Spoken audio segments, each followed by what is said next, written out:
Hi, this is Altanesia, and I will be going over the introduction. So, learning beyond the classroom is about students engaging in knowledge outside of the standard classroom lecture setting and being able to apply classroom knowledge to the workplace and real life situations. Learning beyond the classroom is important because it gives students an alternative to gaining knowledge, or for adult learners, to perhaps maximize on their current experiences. It is important for adult learners to be able to understand how classwork and theoretical knowledge applies to their desired field of study. Learning beyond the classroom relates to adult and continuing education because there are many forms of learning beyond the classroom that promotes not only the student academically, but their well-being as well. Not all adult learners are interested in adult and continuing education to get a better job or to be promoted in their current job. Some are interested for their life skills and or the opportunity to simply gain more knowledge, as higher education promotes being a knowledgeable, well-rounded citizen in society. Hi, it's Altanesia, and I will be going over the overview of learning beyond the classroom for adult learners. An article that stood out to me in my research on learning beyond the classroom for adult learners was the article titled Innovations in Experiential Learning for Adult Learners by Cesarman Borgia and Torino 2017. This article focuses on creating internship opportunities such as community-based learning through community organizations. The article also focuses on the application of theory in learning beyond the classroom for adult learners. The theory discussed was adult learning theory and how it connects to learning beyond the classroom for adult learners. The connection between experiential learning and adult learning theory related to learning beyond the classroom is important to the adult learner's growth as it helps connect their current experiences, making learning more relevant, and that was found on page 5. This is why it is important that higher education institutions are cognizant of their non-traditional student population to ensure that there are flexible learning beyond the classroom opportunities for the non-traditional adult learner to engage. Another importance is that active engagement in experiences beyond the classroom encourages students to develop their own ideas about course material. That was also found on page 5 of the article. Critical thinking is important because it allows the adult learner to become an autonomous thinker and be able to formulate their own understanding of the classroom knowledge and connect it to the experiences learned outside of the classroom. Hi, my name is Mackenzie Bailey, and I did my piece of this topic on the background, and I also cover this discussion of issues and challenges of the topic of learning beyond the classroom for adult learners. So, as we start with the background, I bullet pointed some things that I thought were very important, such as students' background knowledge of different topics and being able to maximize their learning by learning more. So sometimes students, or a lot of times, students come in with prior knowledge that they know about the specific, whatever the topic is of the classroom, and what they want to do is maximize their learning by learning more about that topic and things that they may not have known since they've been out of school for so long. With them being adult learners. Another thing is the purpose of the LBC sessions, which I feel like is students being able to apply their knowledge, but because of funding, not every institution can actually offer these pay internships, so to speak, that us as adult learners have to do within our programs. Another thing goes hand in hand with that is funding.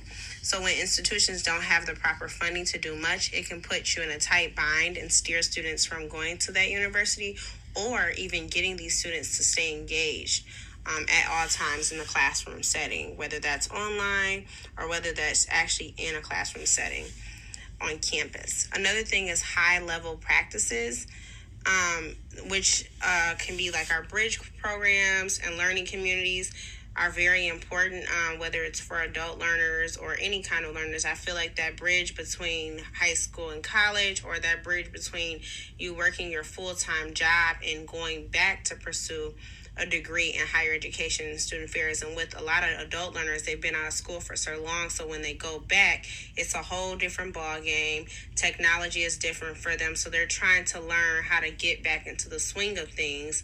And a good example of this is, for example, when I was in college to pursue my bachelor's degree and I came out of the high school to the college level, I had a learning community. I was a part of the education learning community because I got my undergrad degree in early childhood education and student affairs. So I was in a residence hall with the students that were a part of the education program. So I got to meet people in that field, and also to make friends with them, do homework, study for tests, all those different kinds of things. Also, the student engagement, where students spend amount of their time while they're in college in educational activities, which is a good way to get them away from the actual classroom setting, but also allow them to have some type of balanced life so they can have fun and do some other things. And for example, EMU offers so many different events to adult learners that can count towards an LBC credit. Some of those things can be attending career fairs, making a LinkedIn profile, or even being a part of an intramural sport, whether that's basketball, football, soccer, wherever the case may be.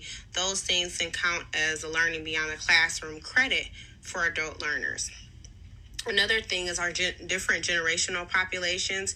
Each generation has different things that come hand in hand with it. A lot of people say that millennials are owning more businesses, becoming more entrepreneurs, and things of that nature, or having more multiple streams of income, which is the generation that I identify in.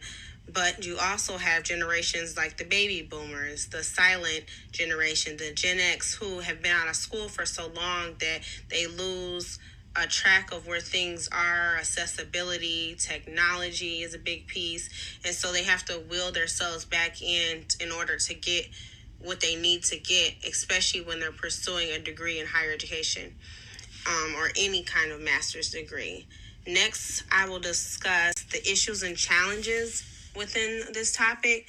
So the first one is internships and study abroad opportunities. It can be much harder for adult learners to find internship opportunities that they need in order to complete their higher education degrees. I know this is really difficult and something very popular within my classes, that I've encountered people who have full-time jobs and can't really get the full effect of what they need to in an internship because their full-time job goes all year round, and where they're going to fit an internship in at, or they have to do it in the summer, or there's so many different things that come into play with it, and barriers that they have to do what they have to do in order to pursue a degree in higher education, and also to be able to pass these classes and get their master's degree. Another thing is a lack of time. A lot of adult learners don't have time to pursue a degree in higher education unless the program is fully online or night classes they can come to after they get off of work. So that's another thing. With working a 40-hour week, the best thing you can do is either take an online class where it meets at night through a Adobe Connect type of thing, or have a morning class on a Saturday that goes all day where you can learn the material that you need to learn. Another thing is financial barriers.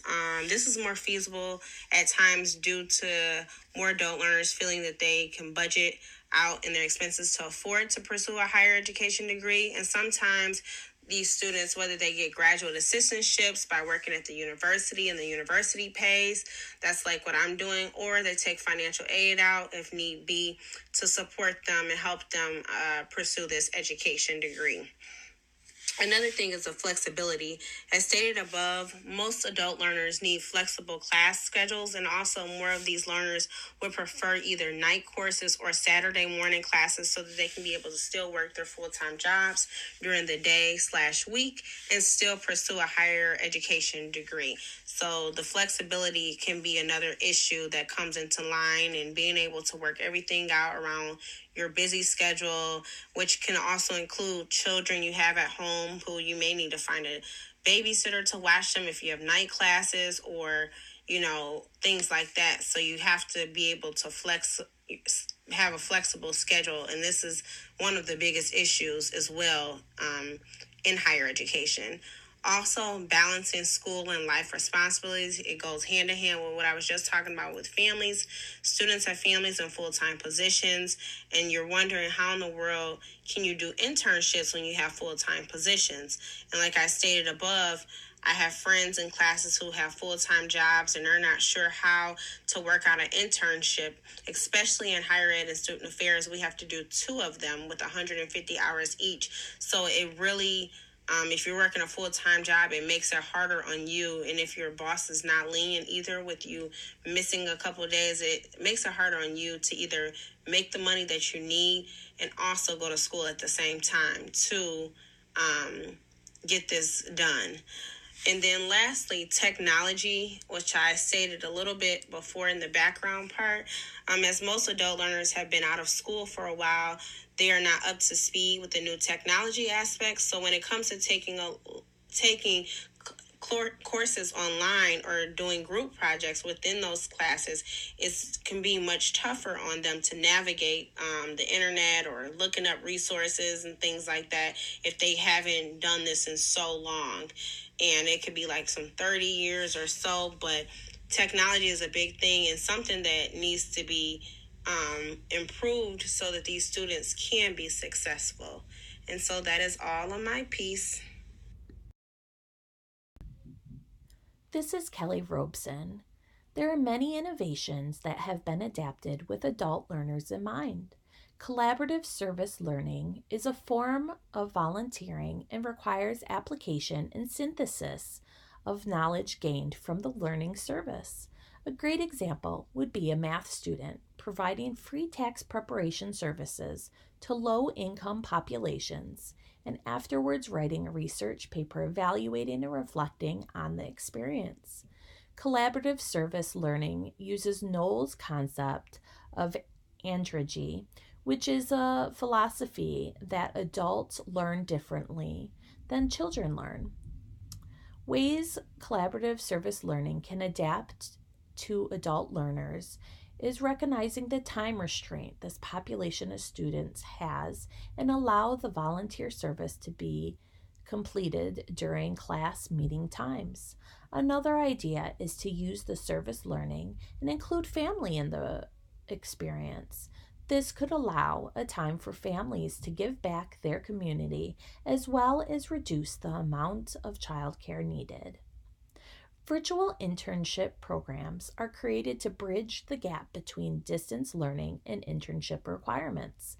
This allows students to complete their internship with the flexibility required for adult learners with families, full time jobs, or other obligations. The internship could be international, which would provide a learning opportunity to work with students from other cultures. Short term study abroad programs allow for adult learners to participate in a form of learning beyond the classroom that traditionally would require a big time commitment that oftentimes adult learners cannot commit to.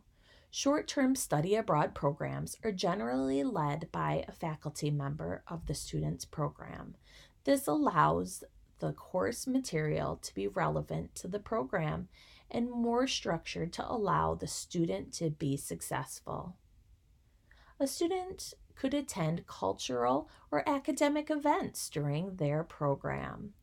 These would have to be recognized as an approved Learning Beyond the Classroom program event through the college's campus. This is another great opportunity to involve families and gain educational knowledge outside the classroom. Examples would be attending art exhibits, multicultural events, music and dance performances, and theater performances. A student could engage in original scholarship or creative activity leading to the dissemination of work and present it at a conference or symposium. Another great way is to get the work published. There are many great resources to find information for learning beyond the classroom. Eastern Michigan University offers great information through the course catalog about types of learning beyond the classroom programs to consider and where to find these resources. A student could learn about opportunities at events, through campus offices, student organizations, the college website, and searching the internet on external websites, journals, or articles. We each had experienced learning and discovery while doing our research and have a few examples to share. Altanesia learned a new way to engage adult learners in learning beyond the classroom opportunities. An example she shared would be community based learning experience. This allows flexible scheduling while receiving hands on experience needed to succeed in their current and or new field. This was interesting because many learning beyond the classroom opportunities in internships, study abroad, or capstone experiences are aimed towards traditional students, leaving adult learners with limited to no opportunity due to various challenges with obligations. Mackenzie shared giving adult learners the opportunity to apply what is learned in the classroom setting through completing a learning beyond the classroom requirement of their choosing. Kelly found interesting the amount of options there are for all students to complete their learning beyond the classroom requirement. The most widely known programs are internships and study abroad, but not all programs require a student to select an experience that requires a big time commitment. Many can involve including family, be completed during the class period, or can be adapted to adult learners.